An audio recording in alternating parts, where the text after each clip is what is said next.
रुख कर लेते हैं महाराष्ट्र के रायगढ़ का, जहां बारिश के बीच रेस्क्यू ऑपरेशन जारी है। मुंबई से करीब 70 किलोमीटर दूर राजगढ़ जिले में एक दिन पहले पहाड़ का कुछ हिस्सा टूटकर गिर गया था, जिसके मलबे की चपेट में एक पूरा गांव आ गया था। हादसे की खबर मिलते ही एनडीआरएफ, एसडीआरएफ और दूसरी टीमें तुरंत राहत और बचाव के काम में जुट गई थी।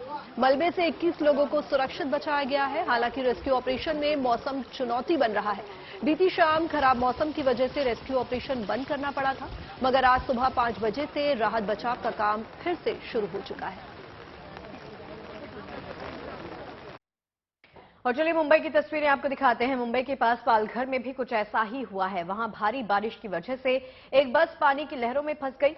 ना बस आगे बढ़े और ना कोई बस से बाहर निकल पाए। ऐसे में बस में फंसे लोगों ने मदद की गुहार लगाई। खबर मिलते ही फायर ब्रिगेड के कर्मचारी लोगों की मदद करने के लिए वहां पर पहुंच गए। कमर तक के पानी में फंसे उन सभी को लाइफ सेविंग जैकेट्स दी गई और फिर धीरे धीरे करके तमाम लोगों का सफलतापूर्वक रेस्क्यू कर लिया गया है। और उत्तर प्रदेश में भी गंगा और सरयू समेत कई दूसरी नदियां जो हैं वो उफान पर हैं। अपने किनारों को छोड़ गंगा की धारा ने घाटों तक पैर पसार लिए हैं।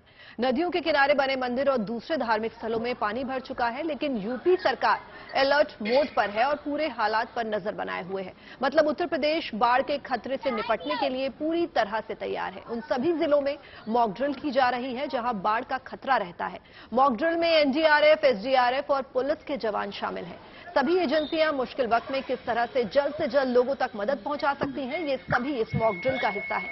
इस बीच रामनगरी अयोध्या में भी सरयू नदी का जलस्तर बढ़ने लगा है। सरयू किनारे मंदिर पानी के आगोश में आ चुके हैं। हालांकि जल पुलिस ने नदी में गश्त बढ़ा दी है। अब देखिए, महाराष्ट्र, हिमाचल और उत्तराखंड समेत कई राज्य इस वक्त बाढ़ की चपेट में हैं। तमाम तस्वीरें तो आप देख ही रहे हैं। नदियों का हाहाकारी रूप देखकर उत्तर प्रदेश में एहतियातन तौर पर तैयारियां भी तेज कर दी गई हैं। गोरखपुर में बाढ़ के दौरान लोगों को बचाने के लिए एक मॉक ड्रिल की गई है। कुछ गोताखोरों की टीम ने नदी में फंसे लोगों को बचाकर दिखाया, जबकि किनारों पर ला गए लोगों की जान बचाने के लिए वॉलंटियर्स को सीपीआर की ट्रेनिंग भी दी गई। इस तरह मुश्किल की घड़ी में इस्तेमाल होने वाले औजार जैसे कटर, रस्सी और दूसरी चीजें भी तैयार रखने के बाकायदा निर्देश दिए गए हैं। और कुछ इसी तरह की तैयारियां संगम नगरी प्रयागराज में भी जारी हैं। वहां गंगा किनारे सेटअप लगाया गया और मॉक ड्रिल की गई। बाढ़ में फंसे लोगों को किन किन तरीकों से रेस्क्यू किया जा सकता है, इस मॉक ड्रिल में एनडीआरएफ, यूपी जल बोर्ड और रैपिड एक्शन फोर्स के जवानों ने हिस्सा लिया है।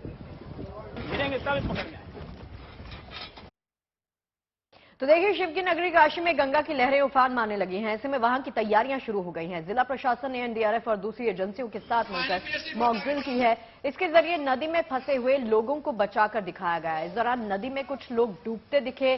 फिर राहत और बचाव में जुटी हुई टीमों ने डूबते लोगों की तरफ लाइफ सेविंग जैकेट्स फेंकी और बताया कि इन जैकेट्स का इस्तेमाल आपको कैसे करना है। और फिर उन डूबते लोगों को किनारे लाया गया। इस दौरान राहत और बचाव टीम के कुछ मेंबर्स को सीपीआर देना भी सिखाया गया है।